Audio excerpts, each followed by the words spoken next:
Well, you can mock all you want. But the truth is, only Jesus can change these corrupt people. Ang gulo na nangyayari sa bansa natin. Hindi lang sa bansa natin, pati sa buong mundo. Wars, injustice, corruption, pati yung pagkabulok ng values. Kapag tinrace natin yan pabalik sa ugat, sa root, it lead us to one undeniable truth na hindi lang to basta political, social, or cultural crisis, but it is a spiritual one. At hindi na bago yung nangyayari sa mundo natin ngayon. Nagsimula yan sa Genesis 3, when humanity chose disobedience over trust in God. Diba yung fall? The fall introduced sin into the world. And from that moment, brokenness has infected every part of human life.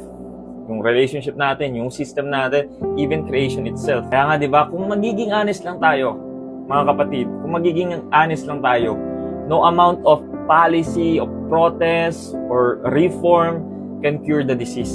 Walang makakapagpabago sa mga taong to. Pwede nilang madelay yung symptoms, but they cannot heal the roots. Ano yung root? Sin. Pero ito yung good news. Hindi lang naman natapos yung storya sa Genesis 3 God, in His mercy, sent His Son, Jesus Christ, hindi para magbigay ng band-aid solution, but to save us from all our sins and to cleanse us from all unrighteousness and transform hearts, transform lives. At yung pagkamatay niya sa cross, yun yung sagot sa korupsyon, sa kaguluhan, sa paghihirap. And He rose from the dead. Diba? Declaration niya yun na He defeated death and sin. Walang final say ang kamatayan at ang kasalanan. That's why they need to hear the gospel. Para magkaroon sila ng tunay na repentance.